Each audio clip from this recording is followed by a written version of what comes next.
4:15, Thursday the 8th, and today is lower body. Good times create weak people. Weak people create bad times. Bad times create strong people. Strong people create good times. My whole thing is leaders anticipate, losers react. If you can anticipate what's coming, you can really take advantage. If you wait till it hits you, you're in trouble. The biggest problem people have is they think they're not supposed to have it. Problems are the fuel for growth. It's like if you don't have any problems, you're either a liar or you might call them challenges. It feels, I understand that. Anybody who doesn't have problems is either totally asleep at the wheel or they don't have much of any kind of a life. But then there's fulfillment. And fulfillment is living what you're made for. Is it a lack of confidence? No, it's a lack of mission. Michael Jordan making 1,000 shots before you take a break. So you look at Jordan or you look at, LeBron or you look at anybody who's the best in the world at what they do and you go, aren't they lucky? But if you actually study them, you'll see they're doing things, they're practicing in private things that make them certain in public and they get rewarded for what they do in public. That's a wrap. Holy cow. Week 2, day 3, full strength father. Training for my first strongman competition ever, in addition to the Spartan trifecta in the same calendar year. This will be next year, 2023. So right now I am in a strength phase as I prep for the strongman competition. So a lot of the movements that I have in here mimic the competition movements or variations thereof to help me prepare. I'm going to compete most likely in the 242 open class. I have the option to also go 220 with the novice class as well. So we'll see how I feel as I progress into it. Today's focus was deadlift with squat technique on the back end. The main component of that deadlift focus was a strength giant set of 4 different things. First, a sandbag over shoulder, which is a great dynamic movement. I did it here with a 150-pound block sandbag. You can check them out on Rogue. They're amazing. That went straight into an axle bar deadlift, which ascended in percentage from 60 to 70 to 80%, and it descended in reps from 10 to 8, and then max reps at the end. I was able to get 7 reps at the 80%, which felt really good. I didn't push too far into technical failure. I was struggling a little bit to maintain positions, but I felt overall those 7 reps were super high quality. Following the axle bar deadlift, I hit a single arm farmer's walk, 50 feet per arm at 0.75 times body weight, and then an ab rollout, which is one of my favorite ab exercises.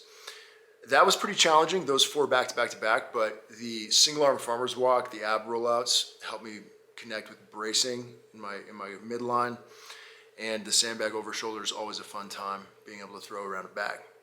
Technique giant set included back squat with the Texas squat bar and hollow rocks. I went at 55% here, low bar back squat, just focusing on quality positions and really driving the floor away, moving that bar with a lot of intent. Felt amazing. Then I finished with this brutality, and it was an ascending rep scheme every minute on the minute of a really light sumo deadlift. So minute 1 was 2, minute 2 was 4, and then 6, and then 8, and then 10, and so on, until you cannot complete the given amount of reps in 1 minute. So I finished at 20 reps in 1 minute. The set of 16 and 18 really cashed me for that final set of 20. My technique was super solid in the beginning. At the end, one of the reasons why I didn't go for 22 was because I was starting to lose positions because I was just so gassed from a conditioning standpoint. But the end result of those reps and that lighter end volume was I had a great lower back pump, great glute pump. My quads were also really pumped up and my hips felt really open with that sumo stance. So overall, it was just an amazing session, feeling really good. I'm recovering well. The carb cycling has been really helping me train hard and have energy on those heavy days, on the resistance training days.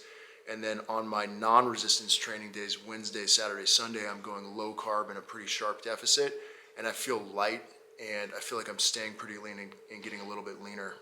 Taking progress pictures, so I'll show you after a few weeks what that looks like more fully And we'll see what happens with my weight trend as well. I don't really know. I'm not sure exactly if the calories that I'm at right now are really where they need to be. So we'll see after a couple of weeks and make adjustments from there. I'd like to be able to eat even more food if I can. My whole strategy is to try to eat as much food as I can while I maintain the right amount of fat loss, which isn't going to need to be that much from where I am. I think I'm sitting around 250 right now. It'd be really good to get down to 240 and train at 240 so that if I do go in that 242 weight class, I can be locked in and ready to rock.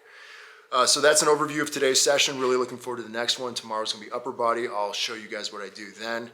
As always, feel free to like, comment, subscribe, reach out to me with any questions. Really looking forward to continuing to crush the content for you guys. Want to build a community of like-minded fathers who want to be their best selves, be as strong as they can, both physically, mentally, and emotionally, spiritually for their families, and just really crush it in life.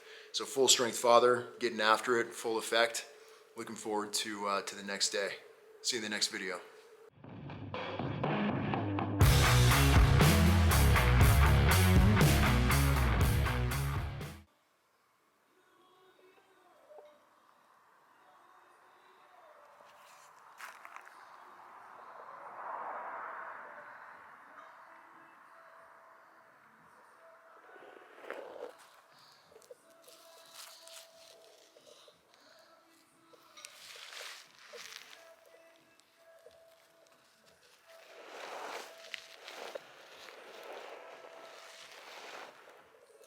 Bro,